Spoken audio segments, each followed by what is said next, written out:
सिद्धेभ्यः। ओम नमः सिद्धेभ्यः। ओम नमः सिद्धेभ्यः। अहिंसा परमो धर्म की जय। आचार्य गुरुवर श्री कुंद कुंद भगवान की जय। आचार्य गुरुवर गुरु श्री ज्ञान सागर मुनि महाराज की जय। आचार्य गुरुवर श्री विद्यासागर जी महामुनि राज की।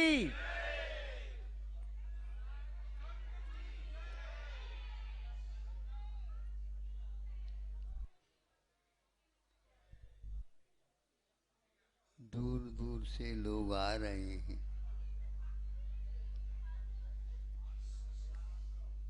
ये नहीं बताते हैं मोटर गाड़ी में आए हैं।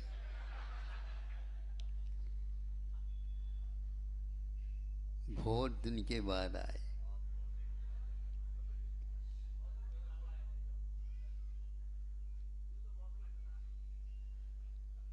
पैदल आए, नहीं आए।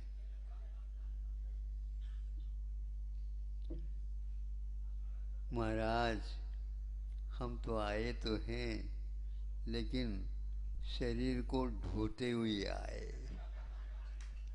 इसको भी तो कहो। सही बात है ना। जिसको आप ढो रहे हो उसको उतारने का उपाय भी तो सोचते हो क्या? नहीं, बड़ा कठिन है। इसको यदि हम पल पल नहीं समझते हैं तो हम अभी समझ नहीं पा रहे। जो व्यक्ति इस रहस्य का जानकार हो जाता है उसे जहाँ रहता वहाँ पर संतुष्ट होता है कि अब मैं ढोऊंगा नहीं, अब मैं इसका चाकर बनूंगा नहीं। अभी सज्जन बोलते बोलते भावुक हो करके, महाराज हम चंद्रगढ़ से, चंद्रगिरी से द्रव्य भी ले आए। अब देखो, आप द्रव्य ले आए, अब कितने गुना यहाँ से द्रव्य ले जा रहे हैं ये भी तो बताओ।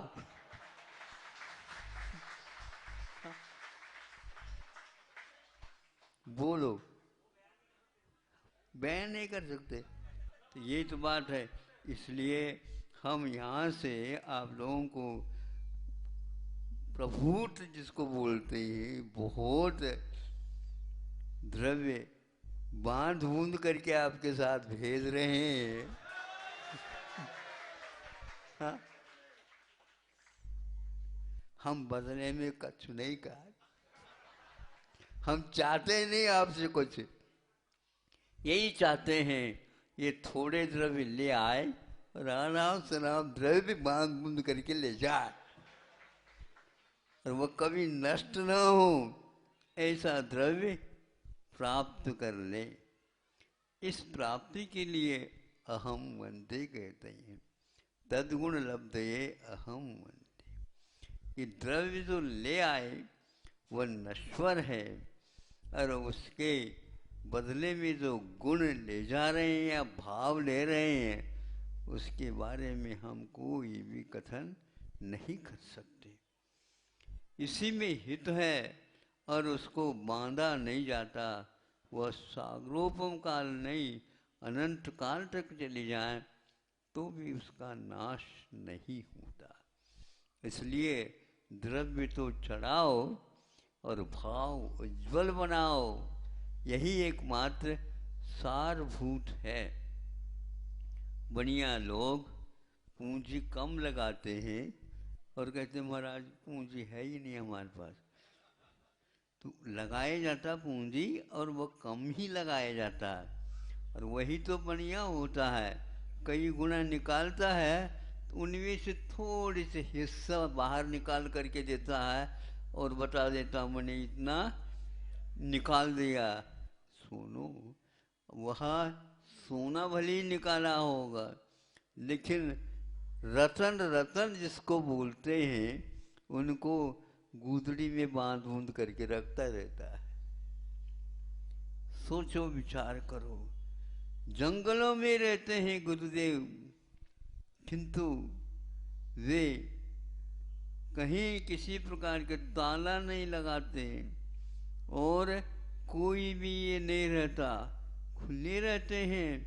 किंतु वहाँ पर वो इतने बड़ी दुकान चलाते हैं, उसको कभी भी हम भूल नहीं सकते।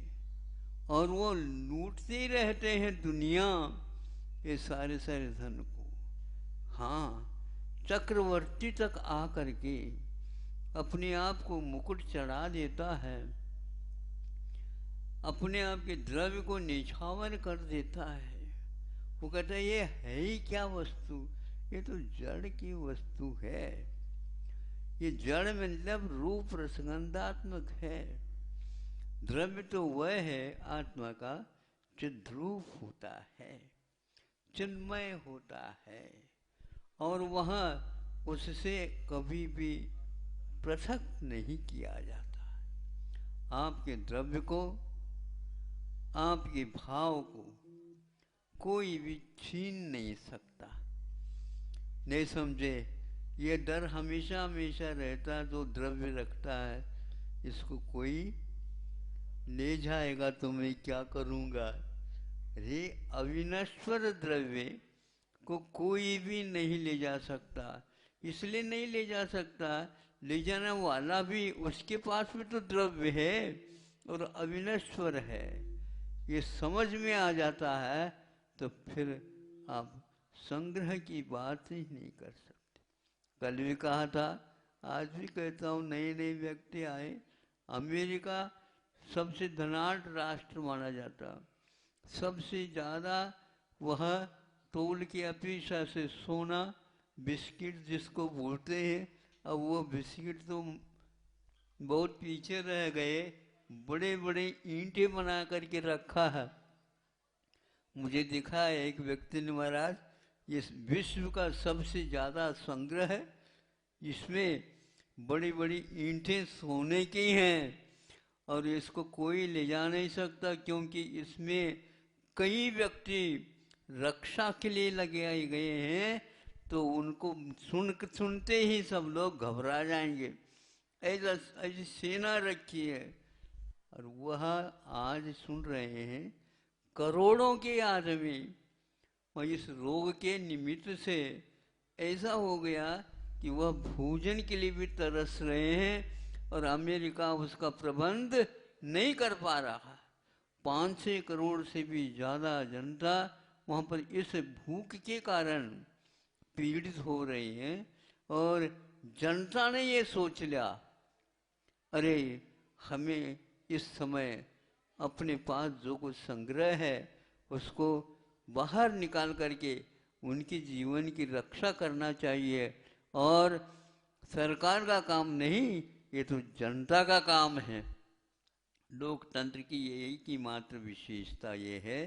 अन्य जितने भी राष्ट्र हैं वे लोकतंत्र से विमुख हैं। यहाँ पर जड़ का संग्रह नहीं किया जाता, किंतु लोक संग्रह किया जाता है। लोभ संग्रह नहीं, लोक संग्रह। तो लोकतंत्र में लोभ तंत्र नहीं आना चाहिए। यहाँ वहाँ के लोग भी समझ रहे हैं, लेकिन उनकी भूख को अभी कोई भी पूर्ण रूप से नहीं बुझा रहा है, नहीं उसको मिटा रहा है, और यहाँ आगे और बढ़ने की संभावना। ये हुआ क्यों?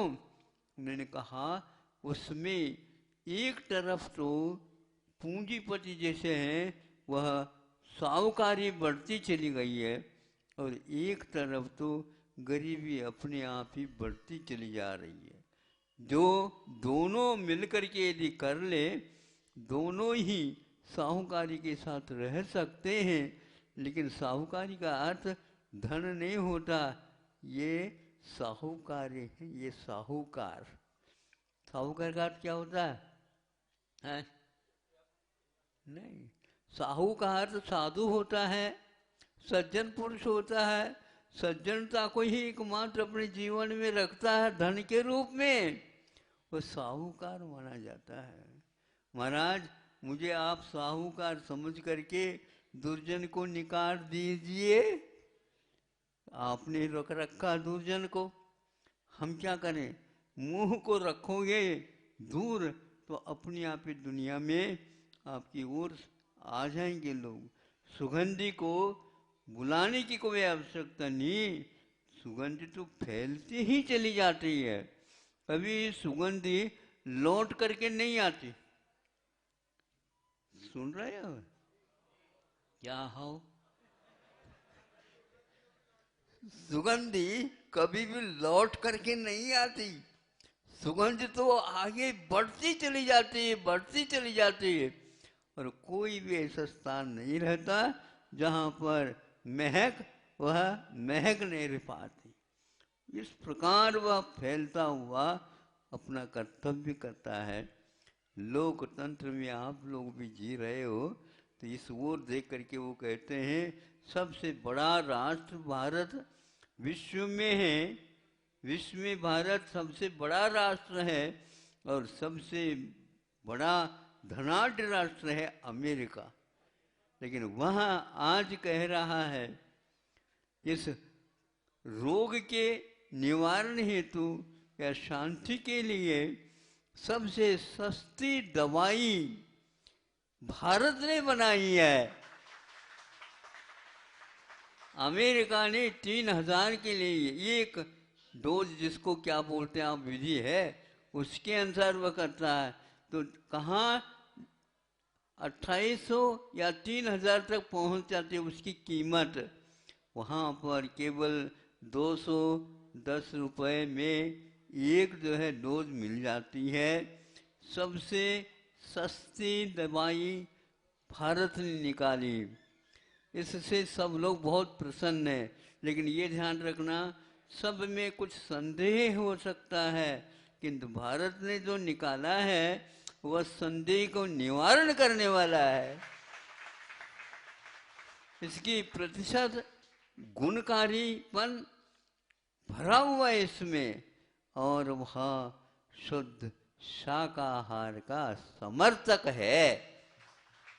अन्य जितनी भी दवाइयाँ मांसाहार से पुष्ट हैं, जबकि भारत हमेशा हमेशा आयुर्वेद की दृष्टि से शुद्ध और शाकाहार का समर्थक, आरोग्यवर्धक, रोग निवारक, प्राणों को लेने वाला नहीं होता।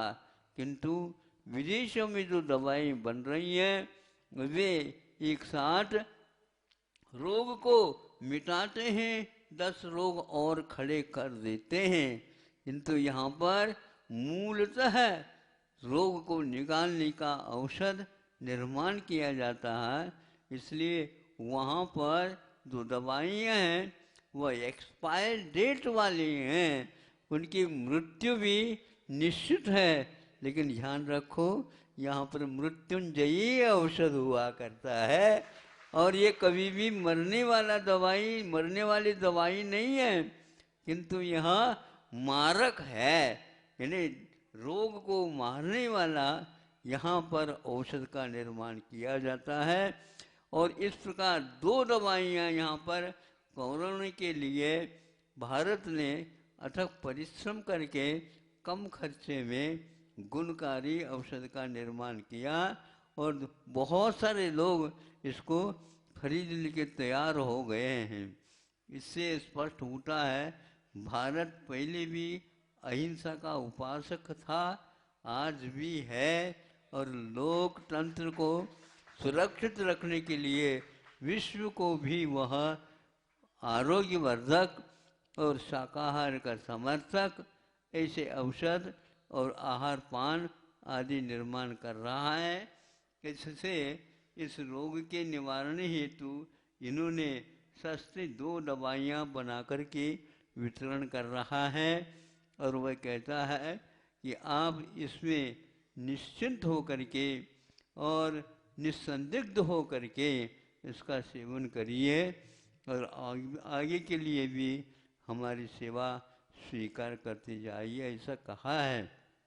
इसलिए शुद्ध द्रव्य चढ़ाओ और अविनश्वर द्रव्य को और पा जाओ, ये हमारा कहना है। प्रतिदिन ऐसा ही हो रहा है। यहाँ थोड़े से थाली में कोई पूजन करता ही नहीं, यहाँ बड़े बड़े पराते लेकर के आते हैं और बहुत बड़े बड़े, कितने उसकी राशि बता भी नहीं सकते, वो ले जा रहे हैं, लूट रही है। लूटना हो तो लूट दो। हाँ, और अब उसको ताले में नहीं रखना, ये चीज़ें ताले में रखने की नहीं है। भोजन बना है तो ताला नहीं, ताला खोल करके हाँ आप बैठ जाओ, दूर बैठ जाओ, ताकि हमारा ये सोना से बना हुआ शुद्ध भोजन है, इसको किसी प्रकार से आप अशुद्ध न बना दीजिए। ऐसे भावों के साथ यहाँ पर भारत में प्रतिदिन दिन उगते ही और रात जब वो सोते हैं तब तक हमेशा हमेशा सात्विक भावों से पूजन देवगुरु शास्त्र की होती है, होती रहे ये भावना के साथ। अहिंसा परमो धर्म।